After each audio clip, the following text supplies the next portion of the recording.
Imagine कीजिए अगर एक दिन अचानक आपके सामने कोई विलुप्त जानवर आ जाए, जैसे कि टीरेक्स जैसा विशालकाय डायनासोर, तो आप क्या करेंगे? भागेंगे या फिर उसका सामना करेंगे? जी हाँ, हम कोई मजाक नहीं कर रहे हैं, लेकिन वैज्ञानिक तैयारी कर रहे हैं धरती के सबसे खतरनाक विलुप्त जानवरों को जीवित करने की, जो आज से लाखों साल पहले इस धरती से विलुप्त हो चुके थे। इन विलुप्त जानवरों से मिलने के लिए तैयार हो जाएं।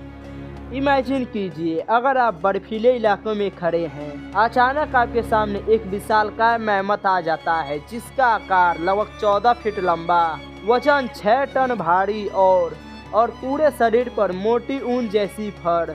जी हाँ, ये कोई कहानी नहीं है, बल्कि आइस एज में पाए जाने वाले वूली मैमथ अपने समय में सबसे ताकतवर जीवों में से एक थे। इसके लंबे घुमावदार हाथी दांत किसी भी शिकारी से मुकाबला करने के लिए तैयार। ये आज से लगभग 10,000 साल पहले हमारी इस धरती से विलुप्त हो चुके हैं, इसलिए अब ये किस्से और कहानियों में ही याद किए जा सकते हैं। लेकिन जरा सोचिए, क्या होगा अगर ये जानवर फिर से हमारी इस धरती पर लौट आए? ये बहुत ही चौंकाने वाली बात है, लेकिन कहीं ना कहीं इसमें थोड़ी सी सच्चाई तो जरूर है। दरअसल वैज्ञानिकों ने इस दिशा में कार्य शुरू कर दिया है। जी हाँ, वैज्ञानिकों को आर्कटिक टुंड्रा में वूली मैमथ के शिशु का एक अवशेष मिला, जिसके शरीर से डीएनए निकालकर वर्तमान में मौजूद हाथियों के साथ इसके डीएनए के यूज करके फिर से इस जानवर को जीवित करने की कोशिश की जा रही है। हाथी की मदद से जन्मे इस जानवर का नाम मैमोफेंट रखा जाएगा। इस जीव को देखकर ऐसा लगता है मानो ये कोई बड़े आकार का भालू हो, लेकिन हम आपको बता दें कोई भालू नहीं, बल्कि इस जीव का नाम है ग्राउंड स्लॉथ, जो आज से लगभग 8,000 साल पहले हमारी इस धरती पर पाया जाता था। लेकिन इतने सालों के बावजूद वैज्ञानिकों को इसके बालों से डीएनए निकालने में कामयाबी मिल चुकी है। बताया जा रहा है कि इसके डीएनए की मदद से इस जीव का क्लोन भी बनाया जा सकता है। हम आपको बता दें कि आइस एज में पाए जाने वाले इस जानवर की लंबाई लगभग 3 मीटर तक होती थी, और वजन की बात की जाए तो ये काफी चौंकाने वाला था। ये लगभग 1000 किलोग्राम तक हो सकते हैं। यानी यह बात तो तय है, यह जानवर आज की तुलना में बेहद अलग और अजीब हुआ करता था।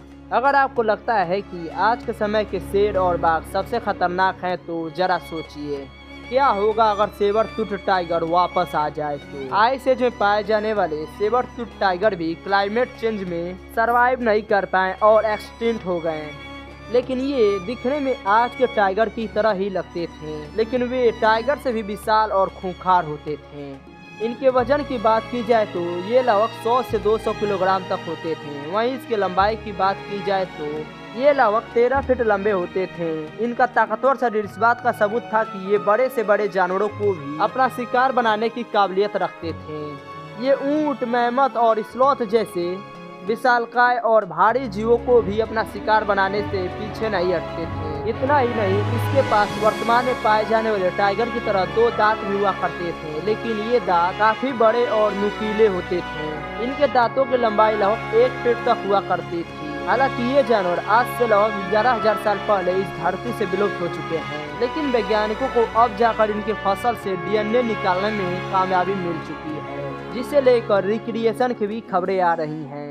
हालांकि इसके बारे में अभी तक कोई पुख्ता सबूत तो नहीं मिले हैं, लेकिन क्या होगा अगर ये जानवर फिर से धरती पर लौट आए तो कमेंट करके जरूर बताएं।